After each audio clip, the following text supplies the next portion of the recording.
सिद्धि की शादी के बाद वो ससुराल चली जाती है। पीछे रह जाती है भाभी रानी। सिद्धि के ससुराल जाते ही भाभी कहती है, अरे वाह जी वाह, सारे कपड़े मेरे। हाय रे पैंट, अरे वाह वाह, मजा आ जाएगा। अरे ये सिद्धि की अलमारी के सामने खड़े होकर क्या बड़बड़ा रही है? जा जाकर देख मेहमानों को विदाई की मिठाई मिली कि नहीं। अब हाँ माँ जी, क्यों नहीं, लेकिन पहले कपड़े तो बदल लूं। अब रानी आ जाती है सिद्धि के उन कपड़ों में जो वो ससुराल जाने से पहले घर छोड़ जाती है। अरे रानी, कुछ दिन रुक जाती। अरे ये तो सिद्धि बिटिया को मैंने ही दिया था, बड़ा ही फबता था उस पर, तुझ पर तो कुछ खास नहीं लग रहा। अब वो ना मेरे सारे कपड़े गीले थे तो सोचा पहन लूं। वैसे भी सिद्धि को कौन सा दिन पुराने आउटडेटेड कपड़ों को पहनना है। वैसे भी ये सूट तो मैंने तभी पहना था, वैसे खास है भी नहीं ये। हाँ ठीक है, लेकिन ना मेरी सिद्धि पर तो जमता था। सारे मेहमान चले जाते हैं और सिद्धि ससुराल से मायके पहली बार आती है। अपना घर, अपना कमरा, अपनी अलमारी।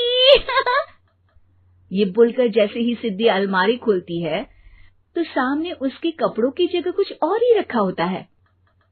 माँ, ओ माँ, जरा कमरे में तो आना। सास और रानी वहां पहुंच जाते हैं। रानी ने पहनी होती है सिद्धि की जींस और टी शर्ट। अरे भाभी, ये क्या? ये तो मेरी बड़ी ही महंगी टी शर्ट है, इसे आपने घर में क्यों पहनी है? अरे बहुत मिलती है दीदी ये चौक की मार्केट में, 150 में। ओ भाभी प्लीज, ये एरोपोस्टल है, 2000 की एक टी शर्ट। ओहो, 2000 में तो दीदी 4 साड़ी आ जाए। अब क्या बोलूं? भाभी, ये मेरी अलमारी में छोटू के कपड़े, तो मेरे कपड़े कहाँ हैं? मेरी अलमारी में? अब दीदी आपको कौन से पुराने कपड़े पहनने थे? माना भाभी, लेकिन मैं जब घर आती तो यही सब पहनती ना। अरे तुम तो बड़ी कंजूस हो दीदी। खैर, वक्त आता है जब सिद्धि ससुराल के लिए रवाना हो रही होती है।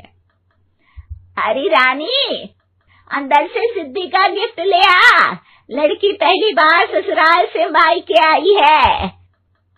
रानी अंदर जाती है और एक सिंपल सी साड़ी लेकर बाहर आ जाती है। ये लीजिए माँ जी। सास बेटी को गिफ्ट देकर ससुराल भेजती है। अगले दिन रानी एक सुंदर सी साड़ी पहनकर सामने आती है। अरे रानी, ये तो वो साड़ी है जो मैंने सिद्धि को देने के लिए दी थी जब वो ससुराल ले जाती, लेकिन ये तूने कैसे पहन ली?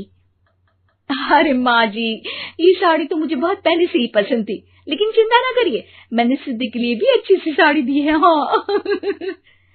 तभी सिद्धि का फोन आता है।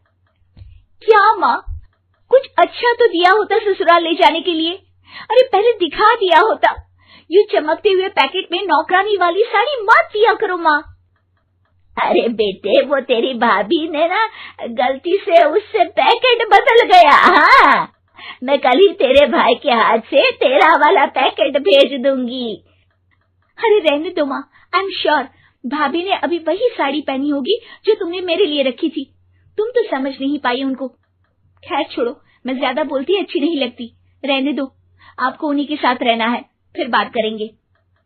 सास को रानी पर गुस्सा आ जाता है। वो उसके कमरे में जाती है जहाँ वो शादी का एल्बम देख रही होती है। रानी, मार्केट जाकर एक ऐसी ही साड़ी लेकर आ, कल प्रतीक जाकर सिद्धि के घर दे आएगा। अरे क्यों माँ जी, कितनी साड़ी देनी है दीदी को? यहाँ कोई सेल लगी है क्या? अरे चुप कर, मेरे बेटी के हिस्से की साड़ी खुद पहन ली, अब ज्यादा ज्ञान बांट रही है। एक दिन सिद्धि का फोन आता है। माँ, मेरी सास ने आज सबको खाने पर बुलाया है। सारे लोग सिद्धि के ससुराल पहुँचते हैं। खाना खाकर वो लोग निकल रहे होते हैं कि सिद्धि की सास सभी को गिफ्ट देती है। अरे बहन जी, बेटी के घर का खाना खा लिया, यही बहुत है जो आप ऊपर से गिफ्ट भी दे रही है। अरे बहन जी, आप भी कहाँ इन बातों पर विश्वास कर रही हैं। सास सभी को गिफ्ट देती है, लेकिन रानी को जो साड़ी देती है वो अजीब सी हरे रंग की लाल रंग के बड़ी छाप वाली होती है। अरे छी, ये कौन पहनेगा? सासू माँ को तो जरी वाली इतनी सुंदर, और मेरे लिए ये नौकरानी वाली। अरे भाभी, दरअसल मैं जब भी घर आती थी आप वापसी में ऐसी ही साड़ी देती थी ना, तो माँ ने सोचा कि आपको आपकी पसंद की ही साड़ी क्यों ना दी जाए। बेचारी रानी, बोलती भी तो क्या।